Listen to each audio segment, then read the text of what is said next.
One of the student మన SSC GD 5KM qualify అయిన వాడైతే మారుతి మనతో ఉన్నాడు. కంగ్రాట్స్ మారుతి. సో ఫిజికల్ అయితే క్లియర్ చేశాడు. మనం వాడి మాటల్లో తెలుసుకుందాం. సో మారుతి, ఈవెంట్కి వెళ్ళే ముందు రోజు నువ్వు రెస్ట్ తీసుకున్నావా, డైరెక్ట్గా ఇంకా వర్కౌట్ చేసి వెళ్ళావా? అన్న ఈవెంట్కి ఒక రోజు ముందు వెళ్ళినాం, నువ్వు చెప్పినట్టే. అక్కడ వెళ్ళి రెస్ట్ తీసుకున్నాం అన్న. రూమ్స్ అవైలబుల్ ఉంటాయి.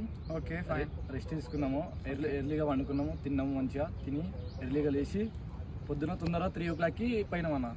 ఈవెంట్ ఎప్పుడు స్టార్ట్ అయింది? మీరు అక్కడ 3కి వెళ్తే మిమ్మల్ని లోపలికి ఎప్పుడు ఎంట్రీ చేశారు అన్న? అక్కడ 3కి వెళ్ళినాం. అయితే అక్కడ కూర్చుని పెడతారు బయట, గేట్ బయట.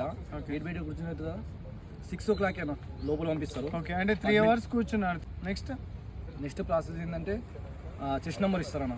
ఓకే, చెస్ట్ నెంబర్ ఇచ్చిన తర్వాత మనకు చిప్ కడతారు కాళ్ళకి. ఓకే, లెగ్స్కి ట్యాగ్స్ కడతారు, సెన్సార్. తర్వాత బ్యాచ్కి 150 members అన్న. ఓకే, బ్యాచ్కి 150 members. ఇట్లా ఎవరి టైమింగ్ వాళ్ళదే. ట్యాప్ ఉంటుంది, ట్యాప్ని తొక్కి వెళ్తే ఎవరి టైమింగ్ వాళ్ళదే అన్న. RFID అనేది ఎవరెప్పుడు క్రాస్ చేస్తే అప్పటి నుంచి టైం అనేది రికార్డ్ అవుతుంది. సో ఎప్పుడైతే ఒక్కసారి ట్యాప్ చేశారో అది కంప్లీట్ అయ్యే వరకు 16 laps మళ్ళీ ఆ ట్యాగ్ అనేది మళ్ళీ దాటితేనే మీకు 16 laps కంప్లీట్ అయిపోయి మీ టైం అనేది రికార్డ్ అవుతుంది. ఈవెంట్కి వెళ్ళే ముందు రోజు నువ్వు ఎలాంటి ఫుడ్స్ తీసుకెళ్ళావు, అక్కడ ఏం ఫుడ్స్ తిన్నావు, లైక్ ఎలా ఉంది నీకు ఆ ఎక్స్పీరియన్స్ చెప్పు. అంటే అన్న మేము హోమ్ నుండి క్యారీ చేసుకున్నాము ఫుడ్.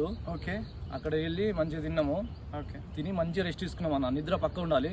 ఓకే, నిద్ర ఉంటేనే అక్కడ మనం నెక్స్ట్ డే మంచిగా రన్నింగ్ చేయొచ్చు. ఓకే, తర్వాత నిద్ర 3 o'clockకి రిపోర్టింగ్ అన్న. 3 o'clockకి రిపోర్టింగ్. డైరెక్ట్గా వెళ్ళకండి, స్టే చేస్తే మంచిది. నిద్ర ఉండాలి పక్క. నిద్ర ఉంటేనే మంచిగా రన్నింగ్ చేయగలుగుతాము. 3 o'clockకి వెళ్ళిన తర్వాత ఫస్ట్ బ్యాచ్లో మ్యాక్స్ ట్రై చేయండి వెళ్ళడానికి. ఎందుకంటే లాస్ట్ బ్యాచ్లో వెళ్తే ఆకలి అవుతుంది, అక్కడ టైం ల్యాగ్ అవుతుంది కొద్దిగా. అందుకోసం ఫస్ట్ లేదా సెకండ్ బ్యాచ్లో వెయిట్ లెక్క చూడండి. అట్లా పోవాలంటే తొందరనే పోవాలి. రిపోర్టింగ్ తొందర ఇస్తే మంచిది.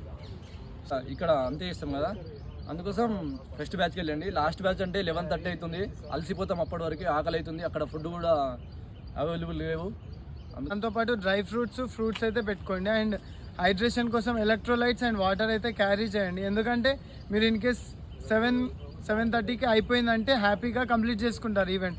అదే 10-10:30 అయింది అనుకోండి, మీకు ఆకలి వేయడం, నీరసం రావడం ఉంటుంది. So fruits and dry fruits మీతో పాటు ఉంటే మీరు ఈవెంట్ సక్సెస్ఫుల్గా ఎనర్జీ లెవెల్స్ మెయింటైన్ చేసుకొని కంప్లీట్ అయితే చేసుకోగలుగుతారు.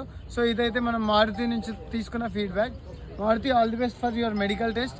అండ్ నువ్వు మెరిట్ లిస్ట్లో ఉండాలని అయితే కోరుకుంటున్నాను, మెడికల్ ఫిట్ అయ్యి. మీ అందరికీ కూడా ఆల్ ది బెస్ట్ గాయస్. ఈ రీల్ని మీ ఫ్రెండ్స్కి షేర్ చేయండి, సో దట్ వాళ్ళకి ఈ ఎక్స్పీరియన్స్ అనేది హెల్ప్ఫుల్ అవుతుందని నేను కోరుకుంటాను. జై హింద్, జై భారత్.